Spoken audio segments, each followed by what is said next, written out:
കോൺഗ്രസിന്റെ സ്ഥാനാർത്ഥി പട്ടികയിൽ ഇടം പിടിക്കാൻ കഴിയാതെ പോയ പ്രധാനപ്പെട്ട പല മുതിർന്ന നേതാക്കളും അടക്കം ബോർഡ് കോർപ്പറേഷൻ വിഭജന സമയത്ത് ആ അധ്യക്ഷ പദവി നേടുന്നതിന് വേണ്ടിയുള്ള സമ്മർദ്ദം ശക്തമാക്കുന്നതിനിടയിലാണ് സംസ്ഥാനത്തെ ഏറ്റവും പ്രധാനപ്പെട്ട പദവികളിൽ ഒന്നായ സർക്കാരിൻ്റെ പ്രധാനപ്പെട്ട പദവികളിൽ ഒന്നായ വനിതാ കമ്മീഷൻ അധ്യക്ഷ സ്ഥാനത്തിന് വേണ്ടിയും രണ്ട് പ്രബല വിഭാഗങ്ങൾ തമ്മിൽ സമ്മർദ്ദം ശക്തമാക്കിയിരിക്കുന്നത്. ദീപ്തി മേരി വർഗീസ് ആദ്യം വി ഡി സതീശനോട് ഒപ്പം നിന്ന നിലപാടായിരുന്നു സ്വീകരിച്ചത്. വി ഡി സതീശൻ പ്രതിപക്ഷ നേതാവായിരുന്ന ആദ്യ സമയങ്ങളിൽ. പക്ഷേ അത് അവസാന സമയമായപ്പോൾ രാഷ്ട്രീയമായി അവർ രണ്ട് ധ്രുവങ്ങളിലായി. Deepthi Mary Varghese K C പക്ഷത്തേക്ക് ചായുന്നതാണ് പിന്നീട് കേരള രാഷ്ട്രീയം കണ്ടത്. അവിടെ കൊച്ചി മേയർ സ്ഥാനത്തേക്ക് നടന്ന വാശിയേറിയ പോരാട്ടത്തിൽ കൗൺസിലർ സ്ഥാനത്തേക്ക് മത്സരിച്ച് വിജയിച്ച ദീപ്തി മേരി വർഗീസിന് വളരെ അപ്രതീക്ഷിതമായാണ് കൊച്ചി മേയർ സ്ഥാനം നഷ്ടമാകുന്നത്. അപ്പോൾ മുതൽ തന്നെ പ്രധാനപ്പെട്ട പ്രത്യേകിച്ച് കോൺഗ്രസിൻ്റെ കെ സി പക്ഷം ഓങ്ങി വെച്ചിരുന്നതാണ് ദീപ്തി മേരി വർഗീസിനെ നിയമസഭാ തെരഞ്ഞെടുപ്പിൽ മത്സരിപ്പിക്കാൻ സീറ്റ് നൽകിയെന്ന കാര്യം. പക്ഷേ നിയമസഭാ തെരഞ്ഞെടുപ്പായപ്പോൾ വളരെ അപ്രതീക്ഷിതമായി ദീപ്തി മേരി വർഗീസിന് സീറ്റ് നഷ്ടമാകുന്നു. അവിടെ മുഹമ്മദ് ഷിയാസ് മത്സരിക്കുന്ന സാഹചര്യം ഉണ്ടാകുന്നു. പിന്നീട് അങ്ങോട്ട് ഈ വനിതാ കമ്മീഷൻ അധ്യക്ഷ പദവി എത്തുമ്പോൾ അവിടെ ദീപ്തി അല്ലാതെ മറ്റൊരു പേരും മുമ്പോട്ട് വെക്കാനില്ല എന്ന നിലപാടിൽ ഉറച്ചു നിൽക്കുകയാണ് കെ സി പക്ഷം.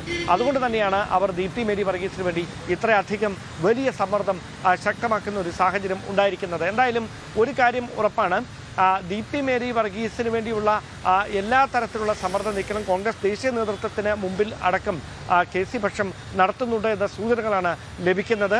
അത് എത്ര കണ്ട് ഫലം കാണുമെന്ന് കാത്തിരുന്ന് തന്നെ കാണേണ്ടതുണ്ട്. അതേസമയമാണ് ഇടത് പാളയത്തിൽ നിന്ന് കഴിഞ്ഞ സർക്കാരിൻ്റെ അവസാന കാലത്ത് UDF പാളയത്തിലേക്ക് എത്തിയ ഐഷ പോറ്റി കൊട്ടാരക്കരയിൽ മത്സരിച്ച UDFിൻ്റെ സ്ഥാനാർത്ഥി കൂടിയായിരുന്നു.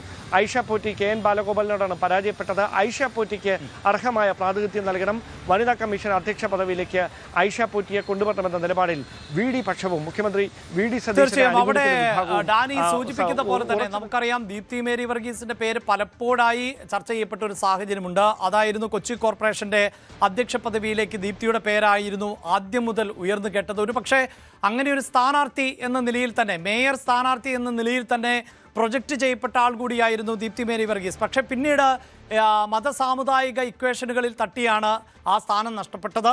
അതിനുശേഷം MLA സ്ഥാനത്തേക്ക് മത്സരിക്കുമായിരിക്കുമെന്ന് എല്ലാവരും പ്രതീക്ഷിച്ചിരുന്നതാണ്. അതും തട്ടിക്കളയുന്ന സാഹചര്യം ഉണ്ടാകുന്നു. സ്വാഭാവികമായും ഈ കോൺഗ്രസിനകത്ത് പലപ്പോഴായി ഉയരുന്ന ഒന്നാണല്ലോ, വിറക് വെട്ടിയവനും വെള്ളം കോരിയവനുമൊന്നും ഇടം കൊടുക്കുന്നില്ല എന്ന ഒരു ആക്ഷേപം നിലനിൽക്കുമ്പോൾ ദീപ്തി മേരിക്ക് ഇനിയും കൃത്യമായൊരു പരിഗണന സംഘടനാ തലത്തിൽ എന്നതിനപ്പുറത്ത് അധികാരത്തിലിരിക്കുമ്പോൾ ലഭിക്കേണ്ട പദവികളുണ്ടല്ലോ, അങ്ങനെ ഒരു പദവി നൽകുന്നില്ല എങ്കിൽ അത് വലിയൊരു അതൃപ്തിക്ക് വഴിവെക്കുമില്ലേ? കെ സി പക്ഷം അതുകൊണ്ട് തന്നെ പിടിമുറുക്കിയിട്ടുണ്ടോ ഈ വിഷയത്തിൽ?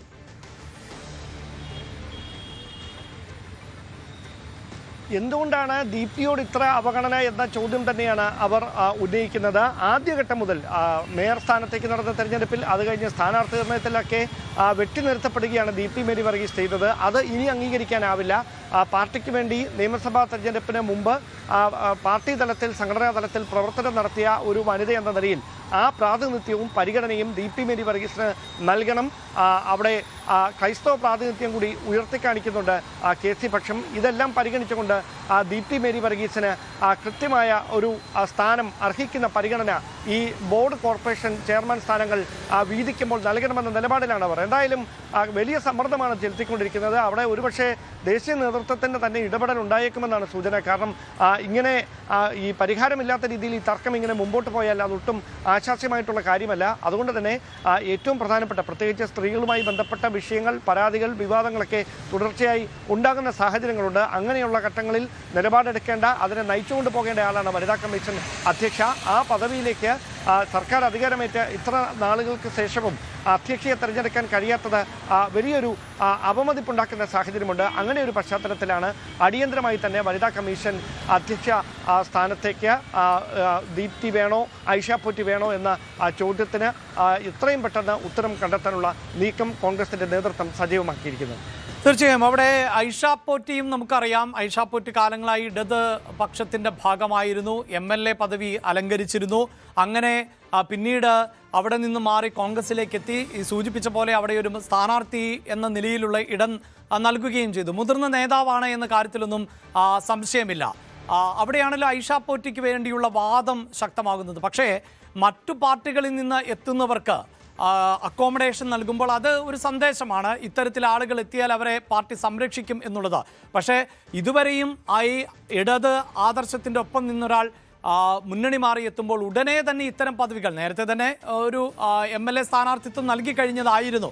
അതുകൊണ്ട് തന്നെ ഐഷ പോറ്റിക്ക് വേണ്ടി വാദം ശക്തമാക്കുമ്പോഴും കോൺഗ്രസിനകത്ത് അതിൽ ചില എതിർപ്പുകൾ ഉയരാനുള്ള സാധ്യതയും ഉണ്ടല്ലോ.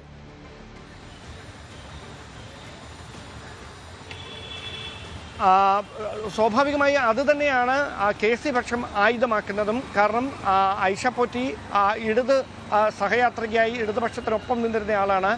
ഇടതുപക്ഷത്തിൻ്റെ പരിഗണന ലഭിക്കില്ല എന്നൊരു ഘട്ടം വന്നപ്പോഴാണ് അവർ കൃത്യമായി UDFൻ്റെ ക്ഷണം സ്വീകരിക്കുകയും കോൺഗ്രസ് പാളയത്തിലേക്ക് എത്തുകയും ചെയ്യുന്നത് എന്നതാണ് കോൺഗ്രസിലെ തന്നെ ഒരു വിഭാഗം നേതാക്കൾ ഉന്നയിക്കുന്നത്. അതുകൊണ്ട് തന്നെ അവർക്ക് കൃത്യമായ പരിഗണന നൽകിയിരുന്നു. കൊട്ടാരക്കരയിൽ അവരെ സ്ഥാനാർത്ഥിയാക്കിയതും അതിനാലാണ്. അവിടെ പക്ഷേ KN ബാലഗോപാലിനോട് ഈ ഇടത് വിരുദ്ധ തരംഗം ആഞ്ഞടിച്ച കഴിഞ്ഞ തെരഞ്ഞെടുപ്പിൽ പോലും KN ബാലഗോപാലിനെ പരാജയപ്പെടുത്താൻ ഐഷ പോറ്റിക്ക് കഴിഞ്ഞില്ല. അതുകൊണ്ട് അവർക്ക് അർഹമായ പ്രാതിനിധ്യം ഇതിനോടകം നൽകിയിട്ടുണ്ട് എന്ന നിലപാടിലാണ് ഒരു വിഭാഗം സ്വീകരിക്കുന്നത്. എന്തായാലും ഒരു കാര്യം ഉറപ്പാണ്, ഇതൊരു വലിയ സമ്മർദ്ദ നീക്കമായി രണ്ട് വിഭാഗങ്ങൾ തമ്മിൽ രണ്ട് പേരുകൾ മുമ്പോട്ട് വെച്ചുകൊണ്ട് ഈ വനിതാ കമ്മീഷൻ അധ്യക്ഷ സ്ഥാനത്തിന് വേണ്ടി വലിയ സമ്മർദ്ദം ചെലുത്തുന്ന ഒരു സാഹചര്യമുണ്ട്. അവിടെ ഈ ആരും പിന്നോട്ട് പോകാനും തയ്യാറല്ല. അതാണ് ഇതിൽ ഏറ്റവും കൗതുകമുണർത്തുന്ന കാര്യം. ഒരുപക്ഷെ കുറച്ചങ്ങ് വഴങ്ങിക്കൊടുക്കുന്ന സമീപനം ആരെങ്കിലും ഒരാൾ സ്വീകരിച്ചാൽ ഈ പ്രശ്നം രമ്യമായി പരിഹരിക്കപ്പെട്ടനെ. പക്ഷേ അങ്ങനെ ഒരു നിലപാടിലേക്ക് ആരും കടക്കും എന്ന് തോന്നുന്നില്ല. ഇതുവരെ ലഭിക്കുന്ന സൂചനകൾ അങ്ങനെയാണ്. അതുകൊണ്ടാണ് ഞാൻ നേരത്തെ സൂചിപ്പിച്ച പോലെ ദേശീയ നേതൃത്വം അനുനയ നീക്കത്തിൻ്റെ ഭാഗമായി ഈ വിഷയത്തിൽ ഇടപെട്ടുകൊണ്ട് നടത്തുന്ന ശ്രമങ്ങളായിരിക്കും ആരാകും വനിതാ കമ്മീഷന്റെ അധ്യക്ഷ പദവിയിലേക്ക് എത്തുക എന്നതിൽ നിർണായകമായ തീരുമാനത്തിലേക്ക് നയിക്കുക.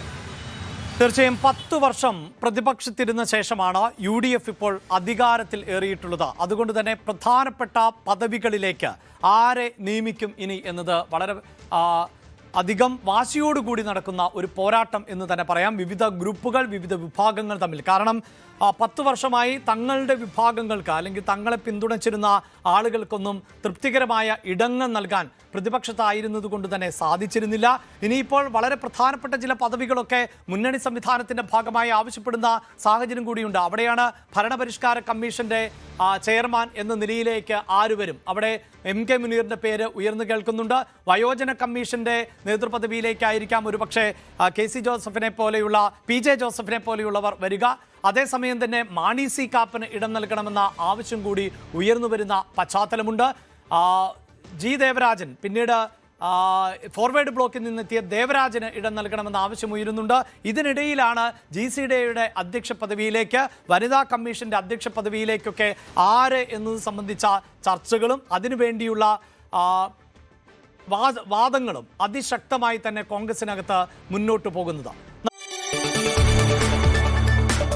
കൂടുതൽ വാർത്തകൾക്ക് News 18 Keralam YouTube channel subscribe ചെയ്യുക.